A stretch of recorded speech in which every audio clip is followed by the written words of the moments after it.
The debris field stretched out for millions of miles in every direction. Dead ships floated in the void, their hulls broken and torn. Some had been there for so long that their metal had turned to dust. Others still held their shape, silent monuments to battles fought long before humans ever reached the stars. Jake Morrison guided his small salvage shuttle through the wreckage with careful movements. His hands moved across the controls while his eyes stayed fixed on the scanner display. The screen showed dozens of objects, most of them worthless junk, but his job was to find the few pieces that might be valuable: rare metals, old technology, anything the Earth government could use or sell. "Command, this is Salvage 7, Jake spoke into his radio. "I'm reading some weird energy patterns in Sector 7. Requesting permission to check it out." There was a pause before Captain Helen Brooks answered from the frigate Valiant, sitting safe at the edge of the debris field. "Permission granted, Morrison, but watch yourself. That sector has some nasty radiation readings." "Copy that," Jake said. He pushed the throttle forward and his shuttle moved deeper into the graveyard. The energy signature grew stronger as he got closer. Jake had been doing salvage work for 3 years, and he had never seen readings like these. The scanner kept changing its mind about what it was detecting. First it said the energy was electromagnetic, then it said gravitational, then it claimed the readings were impossible and reset itself. Jake saw the source soon enough. A massive ship floated ahead, easily 10 times the size of the Valiant. Its design was completely alien. The hull was made of some dark material that seemed to absorb light. Strange symbols covered the surface, and they appeared to move when Jake looked directly at them. He blinked and focused, but the effect remained. "Command, I found something big," Jake reported. "Looks like a capital ship, but it's not in any of our databases. The design is completely unknown." "Can you identify the civilization?" Helen asked. "Negative. This thing is old. Really old. I'm picking up decay patterns that suggest it's been here for thousands of years, maybe longer." "Proceed with caution. Document everything." Jake brought his shuttle alongside the massive vessel and found a breach in the hull large enough to fly through. He activated his shuttle's floodlights and entered the dead ship. The interior was like nothing he had ever seen. Walls made of crystal grew alongside metal beams. The passages twisted in ways that hurt to look at, as if the ship existed in more dimensions than 3. He landed his shuttle in what might have been a hangar bay and put on his spacesuit. The suit's computer immediately started complaining. Temperature readings fluctuated wildly. Radiation levels spiked and dropped without pattern. The gravity inside the ship was all wrong, pulling in different directions in different places. Jake made his way deeper into the vessel, following the energy signature. His suit lights cut through the darkness, revealing more impossible architecture, rooms that were bigger on the inside than the outside, corridors that seemed to loop back on themselves, equipment that defied identification. Then he found the chamber. It was spherical, about 50 feet across. In the very center, suspended in a field of blue light, floated an object. Jake approached carefully. The object was a sphere, roughly the size of a basketball. Its surface was smooth and dark, but lights moved beneath it like stars seen through deep water. The containment field around the sphere flickered. Jake's suit computer estimated the field had been running for at least 10,000 years, but now it was failing. As he watched, the field pulsed weakly and the sphere dropped a few inches before being caught again. Jake reached out and touched the containment field. His gloved hand passed through easily. The field was almost dead. He grasped the sphere and pulled it free. The moment his hands made contact, everything changed. Light exploded in his mind. Images flooded his consciousness faster than thought. He saw vast cities spanning entire planets, fleets of ships so numerous they blocked out stars, weapons that could crack worlds like eggs, and war, endless, terrible war against things that came from outside reality itself. The sphere spoke to him without words. It showed him what it was, a weapon built by a race called the Architects. They had ruled the galaxy millions of years ago. They had been powerful beyond measure, and they had fought against something even more powerful, things from the dark spaces between universes, creatures that fed on reality itself. The Architects had built weapons to fight back. This sphere was one of them. It could bend space and time. It could make the impossible real. It could rewrite the laws of physics in a small area, turning weakness into strength and chaos into order. But the weapon was broken, damaged in some ancient battle. The core was cracked. The control systems were corrupted. It had maybe 10% of its original power. The Architects had hidden it here, in this dead ship in this forgotten graveyard, hoping that someday someone might find it and finish what they had started. Because the enemy was not gone. The things from outside were still out there, waiting in the dark. And they were coming back. Jake pulled his hand away from the sphere, gasping. The visions faded, but the knowledge remained. He knew what this thing was. He knew what it could do. And he knew that humanity needed it. "Morrison, report!" Helen's voice crackled in his helmet. "You've been silent for 10 minutes. What's your status?" Jake looked down at the sphere in his hands. It pulsed with faint blue light as if recognizing him, as if it had been waiting for him. "Command," he said slowly. "I've found something. I don't fully understand it yet, but I think it's important. Really important. I'm bringing it back to the ship." "What kind of something?" Helen asked. Jake started walking back to his shuttle, carrying the sphere carefully. "A weapon. An ancient weapon from a dead civilization. And if I'm right about what I saw, it might be exactly what humanity needs." He secured the sphere in a storage container on his shuttle and began the flight back to the Valiant. His mind was still reeling from the visions. The Architects had been so powerful, and yet they had lost, or disappeared. The sphere's memories were unclear on that point. But one thing was certain. They had left this weapon behind for a reason. As his shuttle cleared the debris field and approached the Valiant, Jake made a decision. Whatever happened next, he would see this through. The sphere had chosen him. He had touched it first. He had seen its memories. And somehow, he knew that his life had just changed forever. The stars spread out before him, beautiful and cold. Somewhere out in that darkness, the old enemy waited. But humanity would not face it unarmed. Not if Jake had anything to say about it. He docked with the Valiant and began the process of transferring the sphere to the ship's secure storage. Captain Brooks met him in the hangar bay, her expression curious and cautious. Dr. Emma Lawson had been studying the sphere for 3 months, and she was no closer to understanding it than on day 1. The research lab on Station Meridian was filled with the best equipment humanity had to offer, but none of it seemed adequate for the task. She stood in front of the containment field, watching the sphere float in the center of the room. It pulsed with that same blue light, steady and patient, waiting for something. Around her, computers hummed, and displays showed endless streams of data that made no sense. "The material composition changes every time we scan it," Emma said to Jake, who had become a regular visitor to her lab. "Yesterday it was reading as some kind of crystal lattice. Today it's showing properties of liquid metal. Tomorrow it will probably be something else entirely." Jake moved closer to the field. The sphere reacted to his presence, its light brightening slightly. "Has it done that for anyone else?"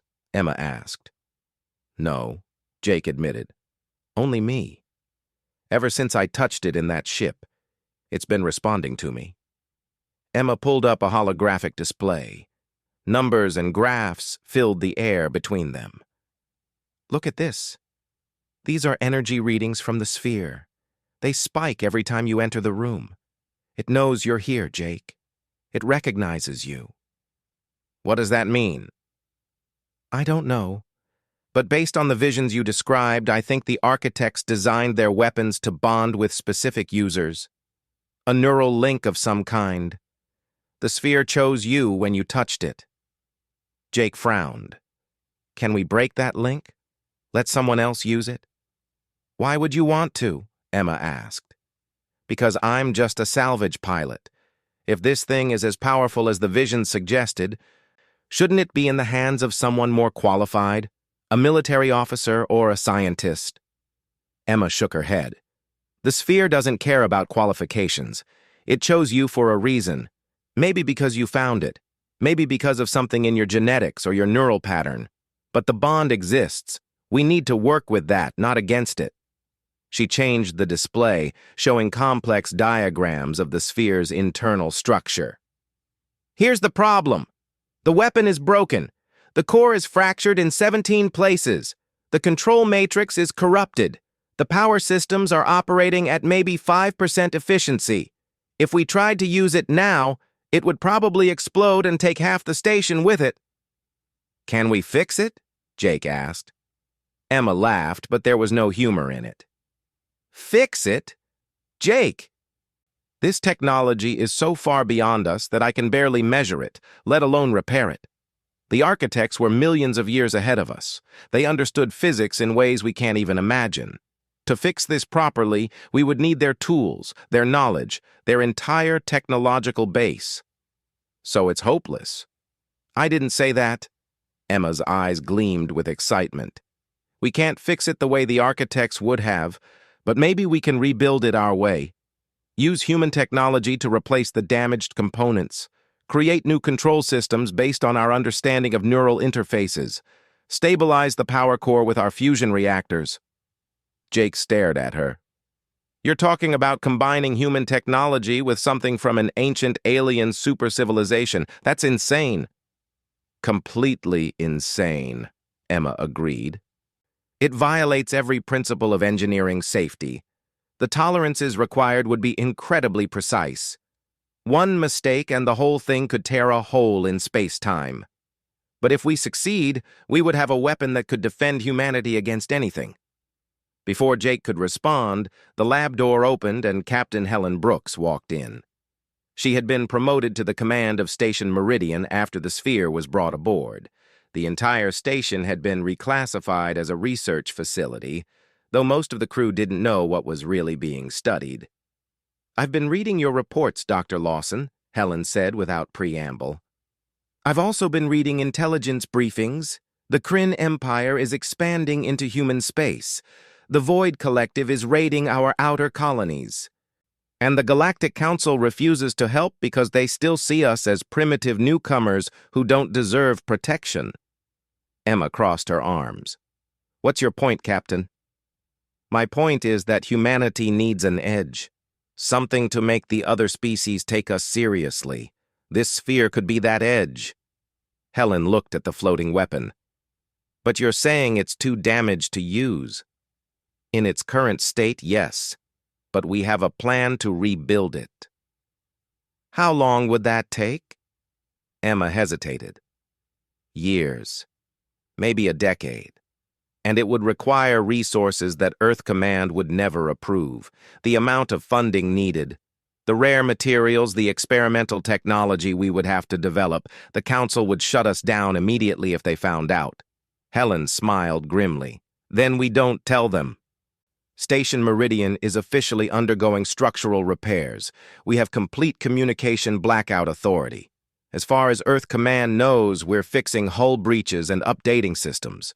What we actually do with our time is our business. You're talking about a secret project, Jake said. Using military resources without authorization. That's treason. It's survival, Helen corrected.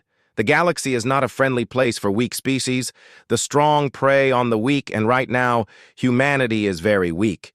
If we wait for official approval, we'll still be filling out paperwork when the Kryn decide to enslave our worlds. Emma looked between them. Even if we had approval, this is incredibly dangerous. We're talking about energies that could destroy the station. Technology that we barely understand. And we would need people willing to risk their lives on an experiment that might kill them. I'm willing, Jake said immediately. So am I, Helen added. And I can find others, engineers who think outside the box, scientists who are willing to challenge everything they know, people who understand that sometimes you have to take risks to achieve something great. Emma was quiet for a long moment. She looked at the sphere, thinking about the visions Jake had described. The architects had built this weapon to fight against an existential threat. They had risked everything to protect their civilization. Could she do any less for her own species?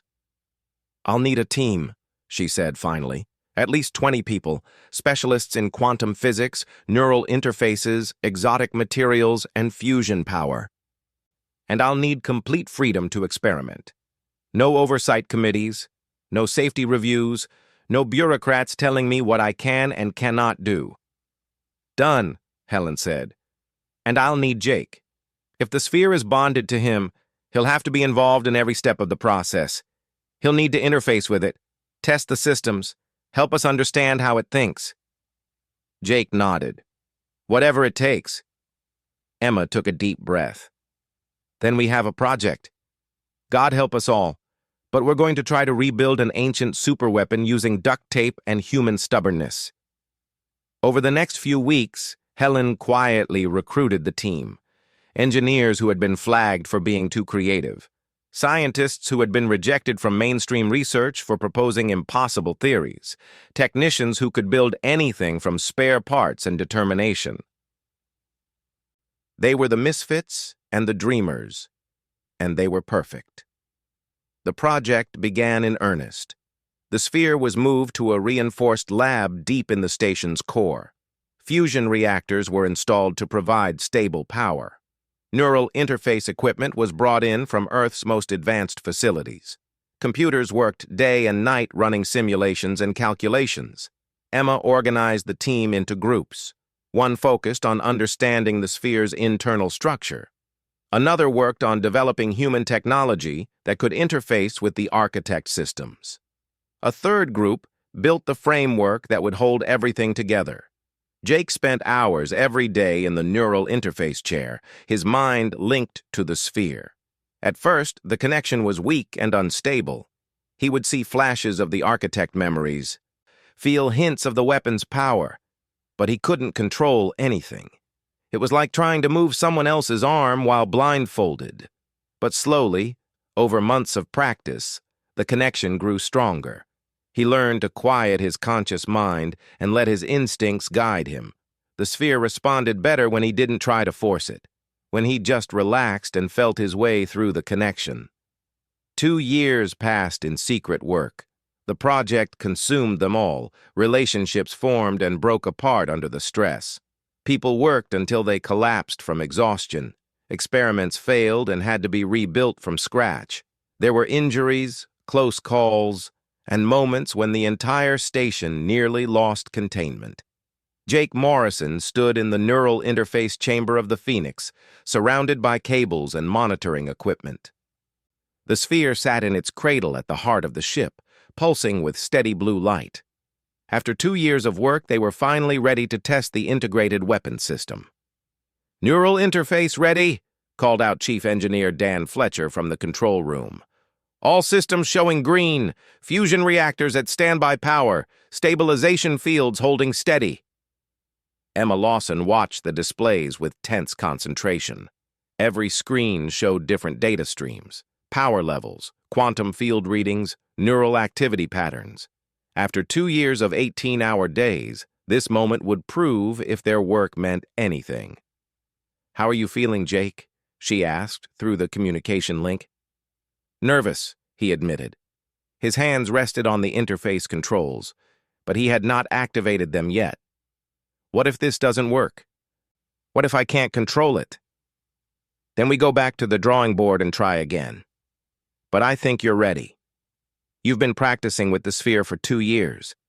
Your neural patterns sync perfectly with it now. Trust yourself." Helen Brooks stood beside Emma in the control room. She had been promoted to commander for her role in the secret project, though officially, she was still just the station's captain. "Remember, Jake, we start small. Just basic functions today. No weapons fire, no reality manipulation. We just want to see if you can access the system without blowing us all up." "That's reassuring," Jake said dryly. "Whenever you're ready," Emma said. Jake took a deep breath and placed his hands on the neural interface controls. The contacts pressed against his skin, and the connection activated. He closed his eyes and felt his consciousness expand outward. The Phoenix became an extension of his body. He could feel every system, every circuit, every rivet in the hull. The fusion reactors hummed like a heartbeat. The life support whispered like breathing. The structural integrity felt like the strength in his bones. And deeper, at the core of it all, the sphere waited. It recognized him immediately. The bond they had formed over 2 years of practice flared to life. Jake's mind touched the ancient architect technology, and it responded with eager welcome. "Neural sync achieved," Dan reported, his voice excited. "Connection strength at 80% and climbing. That's incredible. We estimated 60% at best." Jake pushed deeper into the connection. The sphere showed him what it could do. He saw the quantum foam that made up the fabric of space and time, tiny strings of energy vibrating in patterns too complex to fully understand. But with the sphere's help, he could see them. More than that, he could touch them. "I can feel it," Jake said, his voice distant. "The space around the ship, it's not empty, it's full of these tiny vibrations. Everything is connected to everything else." "That's the quantum field," Emma explained. "The underlying structure of reality. What you're seeing is something no human has ever perceived before." Jake reached out with his mind and gently plucked one of the quantum strings. Reality rippled. On the monitors in the control room, alarms began to sound. "We're reading a localized space-time distortion," Dan called out. "It's forming a bubble around the Phoenix.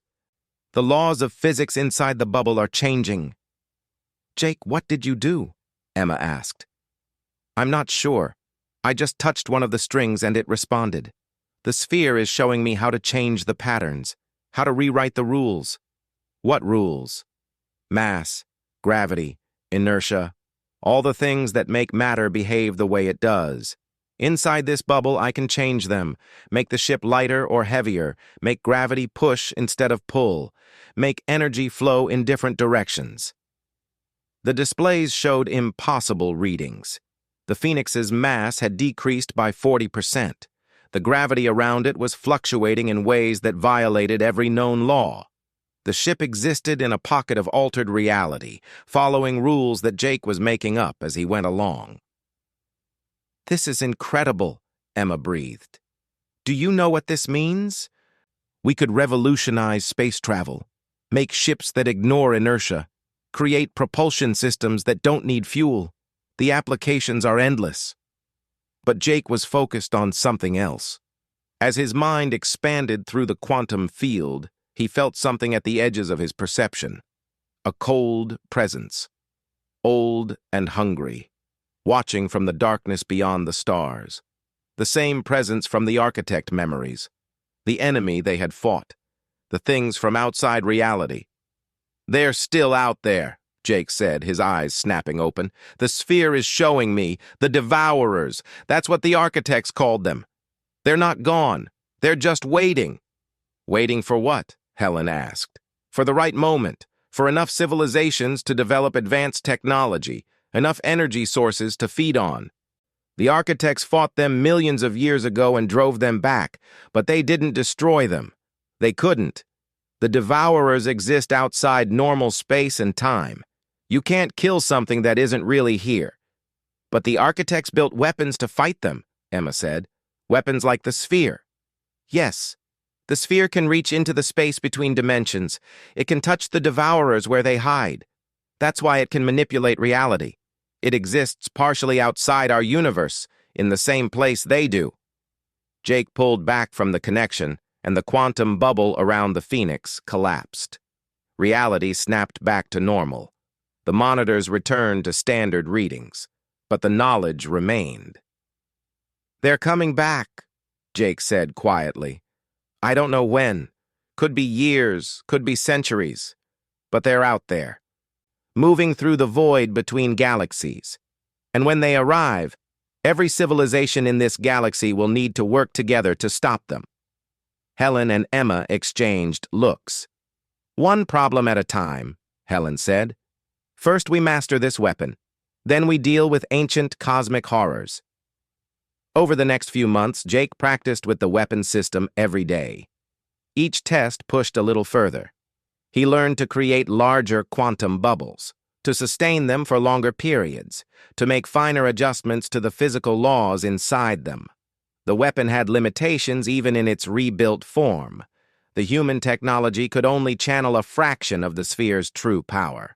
The architect weapon at full strength could have rewritten the laws of physics across an entire solar system. The human architect hybrid could manage maybe a cubic mile at most. But even that limited power was incredible. Jake learned to make the Phoenix move without engines, simply by altering the gravitational fields around it. He could create shields that didn't block weapons, but instead made them cease to exist before they hit. He could reach out and crush objects by increasing their local gravity 10,000-fold. The team ran combat simulations, the Phoenix against theoretical enemies, Kryn battleships, Void collective raiders, unknown threats. In every scenario, the weapon proved devastatingly effective. Nothing they simulated could stand against the ability to rewrite physics itself. But simulations were not reality. They needed a real test, a situation where the weapon could prove itself against an actual enemy. Helen began monitoring military communications, waiting for an opportunity. It came sooner than expected. A distress call from the human colony on New Haven. The Kryn Empire had sent a battle fleet to conquer the world, 30 warships against a handful of human defense frigates. It was a slaughter waiting to happen. "This is our chance," Helen said during the emergency meeting. "New Haven is 3 days away at standard speed. If we leave now, we can get there before the Kryn finish their attack." "The Phoenix hasn't been tested in real combat," Emma protested. "We don't know how the systems will perform under battle stress. What if something goes wrong?" "Then a lot of people die," Helen said bluntly. "But that's going to happen anyway if we don't intervene. The Kryn don't take prisoners. They'll kill or enslave everyone on that colony." Jake stood up. "I can do this. The weapon is ready. I'm ready. Those people need help and we have the power to give it to them." Dan nodded agreement. "The Phoenix is in perfect working condition. All systems tested and verified. If we're ever going to use this ship, now is the time." Emma looked at each of them in turn. Finally, she sighed. "All right, but I'm coming with you. If something goes wrong with the weapon system, you'll need me there to fix it." "Agreed," Helen said. She activated the station-wide communication system. "All hands, this is Commander Brooks. The Phoenix is deploying on an emergency rescue mission. We expect to engage hostile forces. May God go with us." The Phoenix undocked from Station Meridian 6 hours later. Jake sat in the neural interface chamber while Emma and Helen took positions on the bridge. Dan and a skeleton crew manned the essential stations.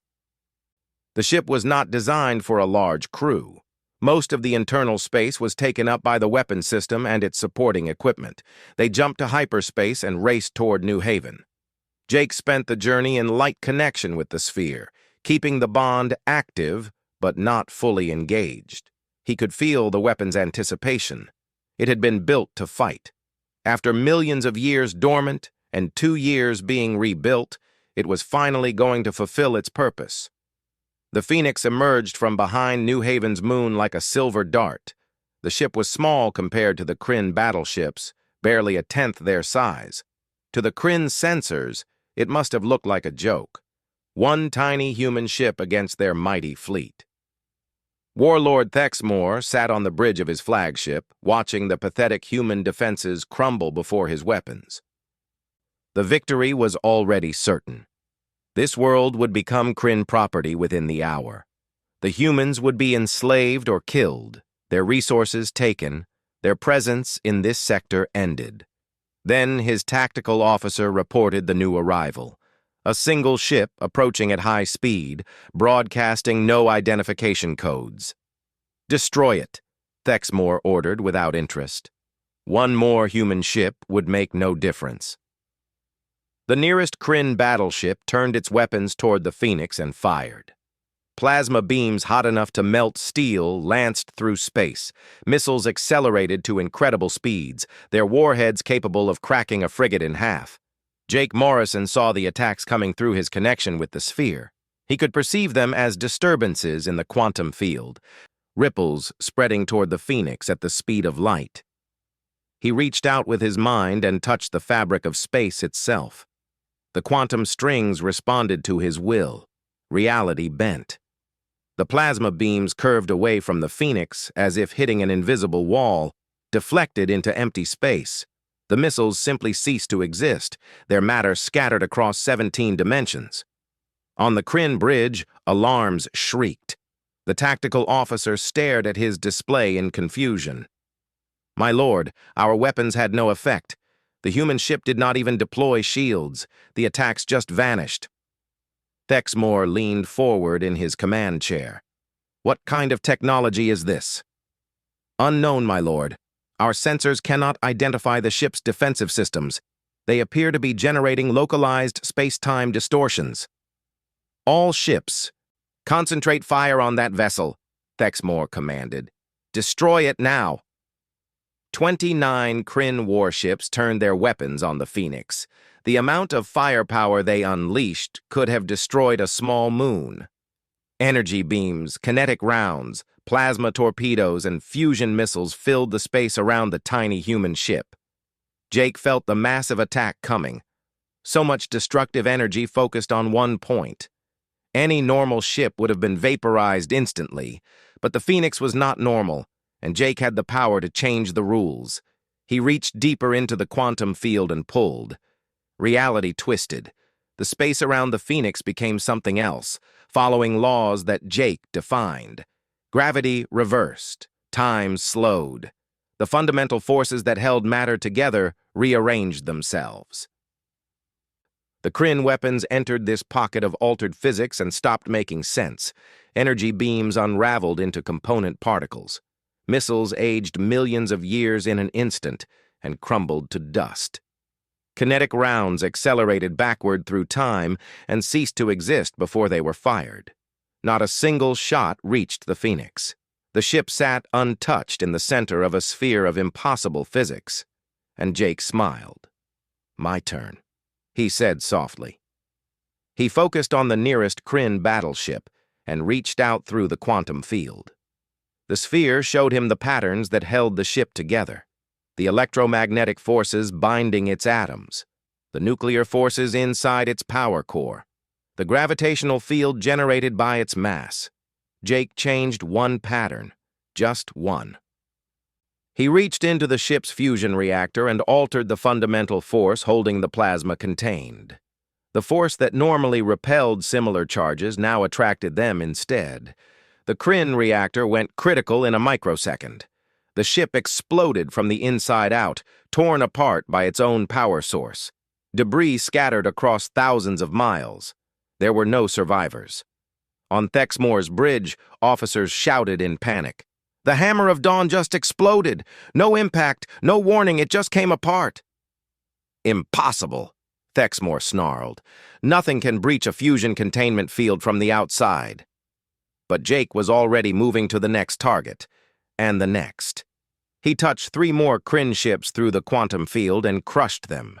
One he compressed into a ball the size of a fist, increasing its local gravity until the ship collapsed into a tiny sphere of super-dense matter. Another he simply erased, spreading its atoms across the entire solar system in a single instant. The third he aged, accelerating time around it until 1,000,000 years passed in seconds and the ship crumbled to cosmic dust. The Kryn fleet broke formation in chaos, ships scattered in every direction, desperately trying to escape. But Jake was faster. He could perceive all of them at once through the quantum field. Each ship was a cluster of patterns, a collection of forces and particles held in temporary arrangement. He reached out and touched 6 ships simultaneously. For each one, he created a different, impossible condition. One found itself suddenly moving at the speed of light and tore itself apart from the acceleration. Another discovered that gravity now pushed instead of pulled, and its crew was crushed against the ceiling as the ship's own mass repelled them. A third had its electrical charges reversed, and every circuit in the ship exploded at once. In less than 5 minutes, 23 Kryn battleships were destroyed. The survivors tried to jump to hyperspace, but Jake was ready for that too. He created gravitational wells around the fleeing ships, trapping them in normal space. They could not escape. They could not fight back. They could only die. The last 7 ships met varied fates. Jake experimented with different applications of the weapon's power. One ship he teleported into the heart of the system's sun. Another he split into 2 perfect halves. Each half convinced it was the complete ship, until both pieces tried to occupy the same space and annihilated each other. A third he simply made stop. All motion, all energy, all atomic vibration ceased. The ship became the coldest object in the universe for a fraction of a second before Jake released it and it shattered like glass. Only one Kryn ship remained. Thexmore's flagship sat dead in space, all its systems mysteriously offline.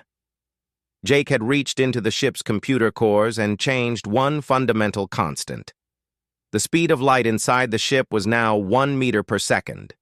Electrical signals could barely crawl through circuits. Computers froze. Lights dimmed to nothing. The crew could still move, but every electronic system was effectively paralyzed. Helen Brooks activated the communication system. "Warlord Thexmore, this is Captain Helen Brooks of the Terran vessel Phoenix. Your fleet has been destroyed. Your ship is disabled. You will stand trial for attempted genocide against the human colony of New Haven." The response came slowly, transmitted at the crawling speed of light inside the Kryn ship. Thexmore's voice shook with rage and fear. "What kind of weapon is this? What devil's technology do you humans possess?" "The kind that makes us not so weak anymore," Helen replied. "The kind that will destroy any other species that tries to prey on humanity. Take this message back to your empire, Warlord. Humanity is no longer defenseless. We have power now, real power, and we will use it to defend ourselves." On New Haven, the human defenders watched in stunned silence as the battle ended.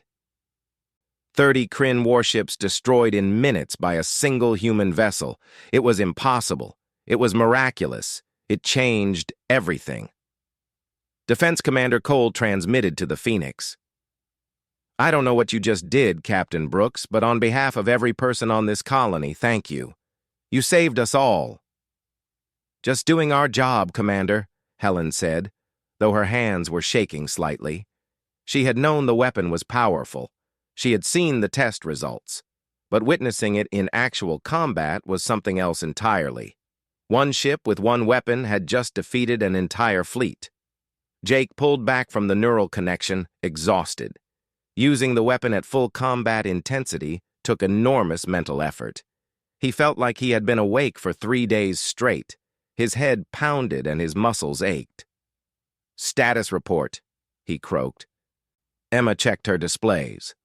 "All systems nominal. The weapon core is running hot but within tolerances. Fusion reactors at 60% capacity. Neural interface showing some stress but nothing critical. You did good, Jake." "I killed a lot of people," Jake said quietly. "You saved a lot more," Emma replied. "The Kryn would have slaughtered everyone on New Haven. You stopped them. Don't second-guess that." Helen turned to face the crew. "We need to move fast. This battle will be all over the news within hours. Every government, every military, every species in the galaxy will want to know how we destroyed a Kryn fleet. We need to get back to Station Meridian and prepare for the fallout." "What kind of fallout?" Dan asked. "The kind where everyone either wants to be our friend or wants to destroy us before we get any stronger," Helen said. "We just proved that humanity has a weapon that can defeat numerically superior forces. That makes us either valuable allies or dangerous enemies. Either way, we won't be ignored anymore." The Phoenix jumped to hyperspace, leaving behind the wreckage of the Kryn. The Galactic Council station orbited Concordia like a massive ring of metal and glass. Ships from 100 different species docked at its ports. Inside the central chamber, representatives gathered in a space designed to accommodate every form of life imaginable. Some breathed oxygen. Others needed methane or ammonia atmospheres. Some existed as energy beings contained in special fields. All of them had come to see the humans who had shaken the galaxy. Jake Morrison stood on the presentation floor with Captain Helen Brooks beside him. The Phoenix sat docked at the station's military berth, under heavy guard and intense sensor scrutiny. Every species wanted to know how it worked. None of them liked the answers they were getting. The Vraxis Chancellor spoke first, her scaled form rising from the environmental pod that kept her comfortable. "You have violated every treaty regarding weapons of mass destruction. This device you call the Phoenix can manipulate reality itself. Such power threatens the stability of the entire galaxy." "The architects built it to protect the galaxy," Jake replied calmly. "We're just continuing their work." "The architects are a myth," snapped the Torvan ambassador, a being of living crystal that refracted light in painful patterns. "A story used to explain ruins that we do not understand. There is no proof they ever existed." "I have proof," Jake said. He gestured to the holographic display that Dr. Emma Lawson operated from the human delegation area. "Show them." The display lit up with images pulled from the sphere's memories. Ancient cities spanning entire worlds, fleets of ships so vast they blotted out stars, and the enemy, the Devourers. The images showed things that hurt to look at. Beings that existed partially outside normal space, creatures that fed on matter and energy indiscriminately. They moved through the void between galaxies like sharks through water, drawn to concentrations of life and civilization. "The architects fought these things for millions of years," Emma explained. "They built weapons like the sphere to combat an enemy that could not be fought with conventional arms. Eventually, the architects disappeared. We don't know if they won, lost, or just left. But they left their weapons behind, hidden, waiting for someone to find them." The council chamber erupted in chaos. Some delegates denied the images were real. Others demanded more proof. A few sat in stunned silence, recognizing the truth of what they saw. The Kryn representative, still shaken from the loss of an entire battle fleet, rose to speak. "Real or not, these Devourers are not here now. But the human weapon is. One ship destroyed 30 of our finest battleships. What happens when humans build more of these weapons? What happens when they decide they want to rule the galaxy instead of defend it?" "We don't want to rule anyone," Helen said firmly. "We want to be left alone to develop in peace, but every time we try, someone attacks us. The Kryn trying to enslave our colonies, the Void Collective raiding our shipping, pirates and warlords thinking humans are easy prey because we're new to space. Well, we're not easy prey anymore. You expect us to simply accept that humanity now possesses the most powerful weapon in the galaxy?" the Vraxis Chancellor demanded. "I expect you to recognize reality," Helen shot back. "The weapon exists. We built it, we control it, and we will use it to defend ourselves and our interests. You can either accept that and work with us, or you can try to take it from us and see what happens." The chamber fell silent. The threat was clear. Any attempt to seize or destroy the Phoenix would result in war. And after what happened at New Haven, no one was eager to fight humanity. The Council Overseer, an ancient being whose species had been traveling the stars longer than most others had existed, finally spoke. His voice was tired and sad. "The balance of power that has maintained galactic peace for 10,000 years has been destroyed in a single battle. Everything must be renegotiated now, treaties rewritten, alliances reconsidered. This will take time." "We don't have time," Jake said. Everyone turned to look at him. He moved to the center of the chamber and activated the neural link to the sphere, still aboard the Phoenix, his eyes unfocused as the connection took hold. The sphere is showing me something. It's been trying to tell me since we first integrated it with human technology. The Devourers are not a myth. They're not gone. They're coming back. He gestured, and the holographic display changed.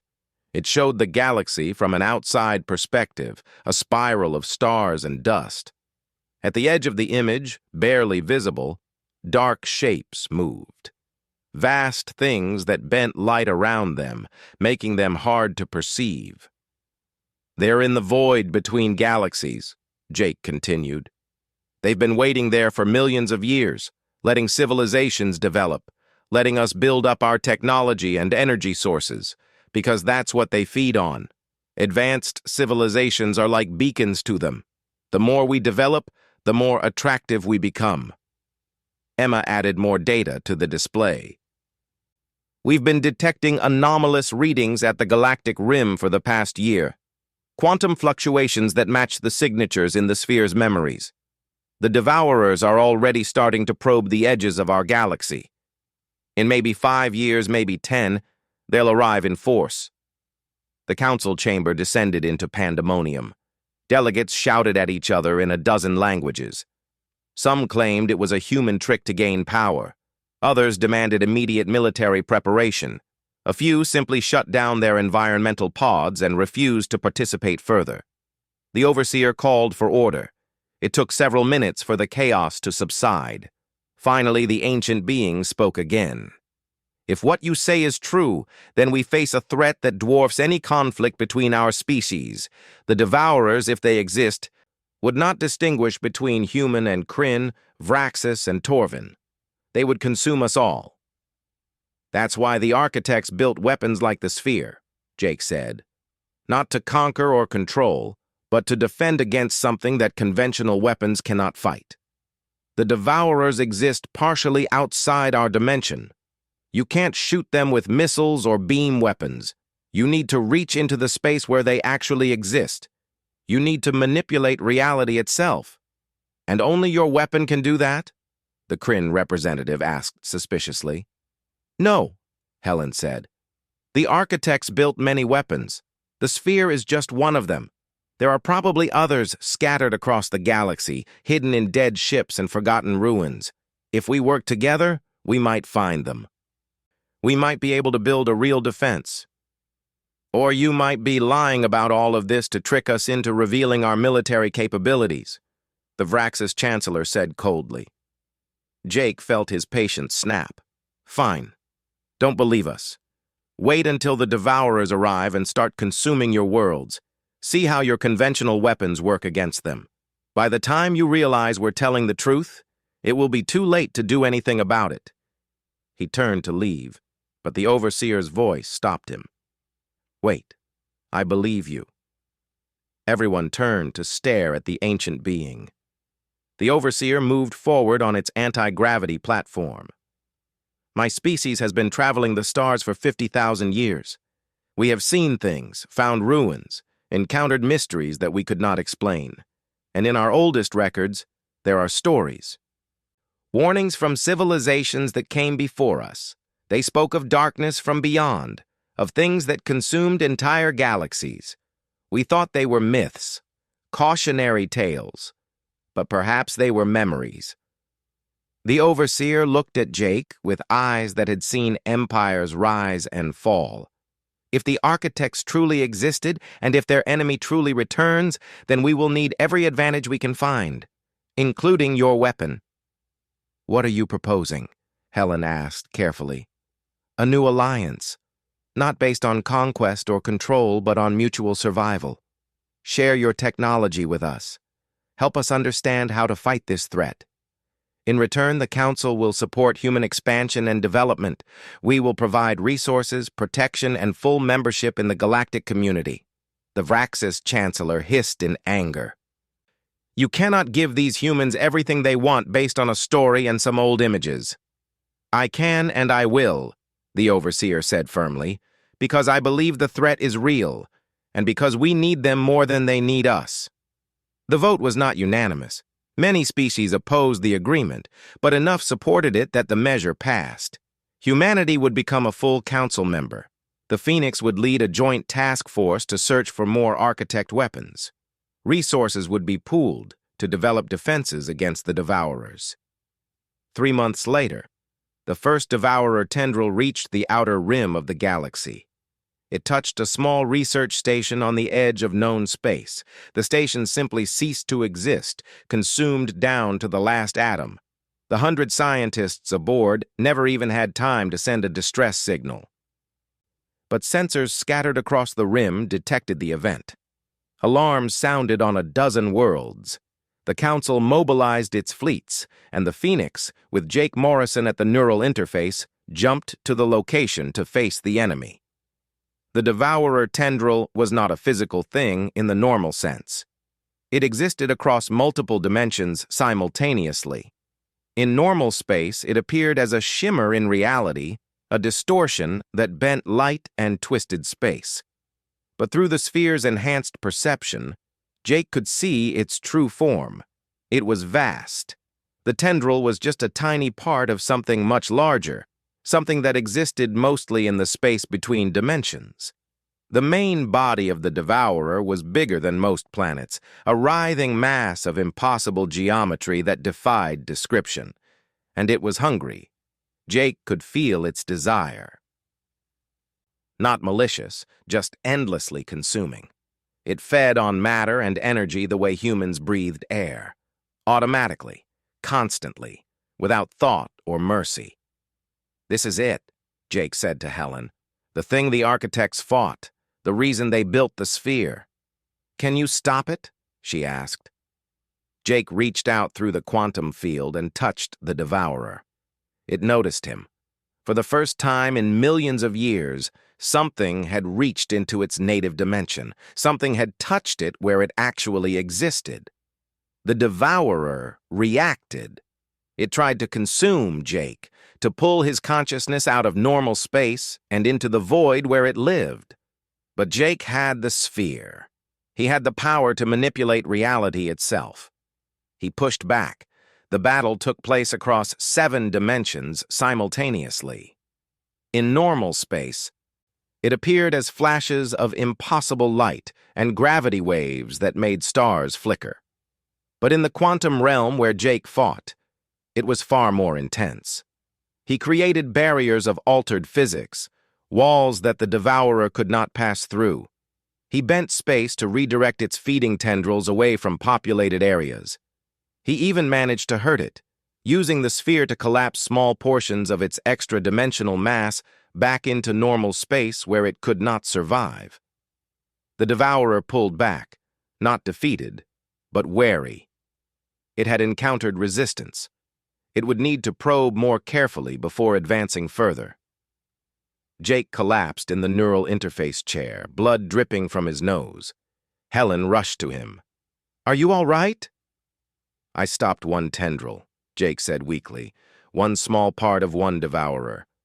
Emma's readings suggest there are hundreds of them out there, maybe thousands, all of them moving toward the galaxy." "Then we'll fight them all," Helen said. "We'll find more architect weapons, build more ships like the Phoenix, train more pilots, whatever it takes." Over the next year, that's exactly what they did.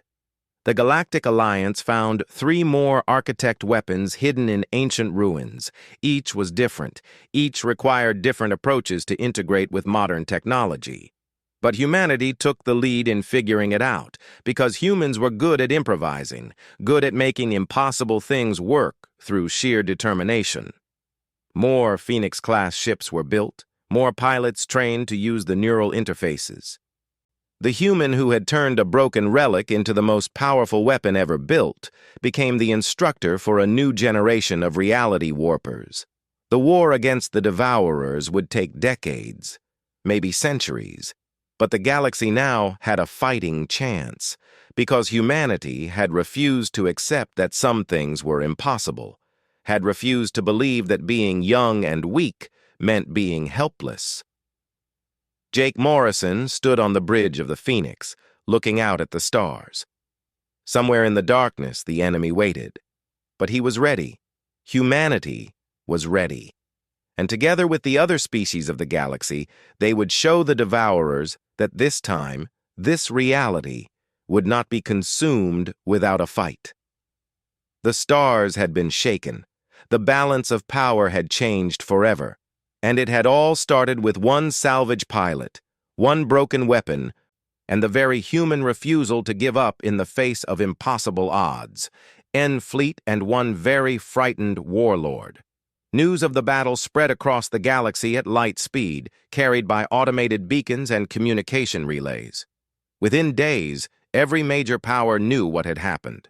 The young human species, barely 100 years into space travel, had somehow acquired a weapon of unprecedented power, a weapon that could manipulate the fundamental forces of reality itself. The Galactic Council called an emergency session. Ambassadors from 100 species gathered on the orbital station above Concordia, the neutral meeting world. Some came in fear, others in curiosity, a few in anger, but all of them came because they needed to understand what humanity had become. And Jake Morrison, former salvage pilot turned wielder of an ancient superweapon, prepared to face them. Because the galaxy had changed in the skies above New Haven. The balance of power had shifted, and humanity had announced itself as a species that would no longer be pushed around. The question was whether the rest of the galaxy would accept that or try to put the humans back in their place. The Phoenix had won one battle, but the real war was just beginning. On the third day, they dropped out of hyperspace at the edge of the New Haven system. The battle was already underway. 30 Kryn warships surrounded the planet, their weapons pounding the human defense fleet. 2 frigates were already destroyed. The others were falling back, shields failing, hulls breached. "Phoenix to New Haven Defense Command," Helen broadcast. "We are moving to engage the Kryn fleet. Fall back to the colony and let us handle this." "Phoenix, this is Defense Commander Cole. I don't know what one ship thinks it can do against 30 Kryn battleships, but we appreciate the help. Good luck." Helen cut the channel and looked at the tactical display. "Jake, we're in your hands. Show these bastards what humanity can do." Jake took a deep breath and fully engaged the neural interface. His consciousness merged with the weapon system. The sphere blazed with light, and the Phoenix went to war. But they made progress. Piece by piece, they built a bridge between human technology and the ancient architect weapon. It was ugly and improvised, held together by engineering tricks and creative solutions that would make any proper scientist cry. But it worked. The sphere was integrated into a framework of human fusion cores and stabilization fields. Neural interface cables connected it to a pilot's chair. Control systems translated human thoughts into commands the weapon could understand. It was a hybrid, a fusion of 2 completely different technological philosophies. They built a ship around the weapon, a prototype corvette that they named the Phoenix. It was designed from the ground up to house the integrated system. Every circuit, every power line, every structural support was placed exactly where it needed to be to support the weapon at its heart. Finally, after 2 years of secret work, they were ready to test it. "Let me see it," she said. Jake opened the container. The sphere's light reflected in Helen's eyes as she leaned closer. She reached out to touch it, then pulled back. "What is it?" she asked. "The future," Jake said. "Or maybe our only chance at one."